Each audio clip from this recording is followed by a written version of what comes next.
अस्सलामुअलैकुम students. Dear students, welcome back to my YouTube channel. चलते हैं अपने आज के स्टडी सेशन की तरफ। आज हम पढ़ेंगे 9th क्लास की बियोलॉजी का चैप्टर नंबर 3।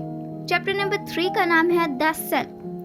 चैप्टर का बाकायदा लेक्चर स्टार्ट करने से पहले हम इसका ओवरव्यू कर लेते हैं। जैसा कि नाम से ही जाहिर है, द सेल, जी हाँ, ये चैप्टर सेल की दुनिया से ताल्लुक़ रखता है। सेल, इसके स्ट्रक्चर्स, इसमें पाई जाने वाली ऑर्गेनेलीज और डिफरेंट ऑर्गेनेलीज के फंक्शंस, साथ ही डिफरेंट सेल्स की टाइप्स भी हम इस चैप्टर में पढ़ेंगे। बाय द वे, मेरा एक सवाल है कि व्हाट इज ऑर्गेनेलीज? ऑर्गेनेलीज क्या होती हैं? और इसका आंसर आप लोगों ने कमेंट बॉक्स में छोड़ना है। अब आते हैं हम अपने चैप्टर की तरफ और सबसे पहले इसकी इंट्रो पर जाते हैं। इंट्रोडक्शन। क्या आपने कभी ये सोचा है कि जैसे एक घर मुख्तलिफ ईंटों से मिलकर बनता है, एक किताब बहुत सारे पेजेस से मिलकर बनती हैं, इसी तरह लाइफ या लिविंग थिंग्स किस चीज़ से मिलकर बनते होंगे? अगर आपने ये सवाल सोचा तो अच्छी बात है, अगर नहीं तो आपको ज़रूर सोचना चाहिए था। जहाँ तक सवाल की बात है कि लाइफ का बिल्डिंग ब्लॉक सेल होते हैं, यानी एक लिविंग थिंग सेल से मिलकर बनता है। Define cell. The basic functional and structural unit of life is called cell. अब बढ़ते, cell is like a city.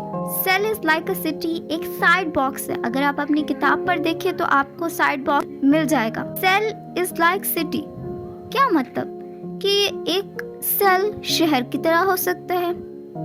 तो आइए देखते हैं कि एक सेल शहर की तरह कैसे होता है। जैसा कि आप इस डायग्राम में देख सकते हैं कि एक सेल में बहुत सी ऑर्गेनेलीज होती हैं। इन ऑर्गेनेलीज के डिफरेंट काम होते हैं। जैसे एक सिटी के अंदर पावर हाउस होता है, इसी तरह सेल का पावर हाउस माइटोकॉन्ड्रिया होता है जो एनर्जी प्रोड्यूस करता है।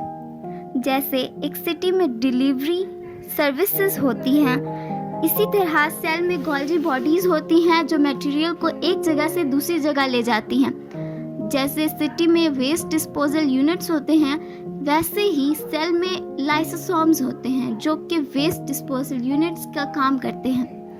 एंड द मोस्ट इम्पॉर्टेंट, जैसे सिटी में गवर्नमेंट होती है जो पूरा सिस्टम चलाती है, इसी तरह सेल में न्यूक्लियस होता है जो सेल की एक्टिविटीज को डायरेक्ट करता है। बट एक सेल में सिर्फ यही ऑर्गेनेलीज नहीं होती, और भी बहुत सारी ऑर्गेनेलीज होती है जिनको हम डिटेल में डिस्कस करेंगे। तब तक के लिए स्टे ट्यून। फी अमान अल्लाह। Good bye.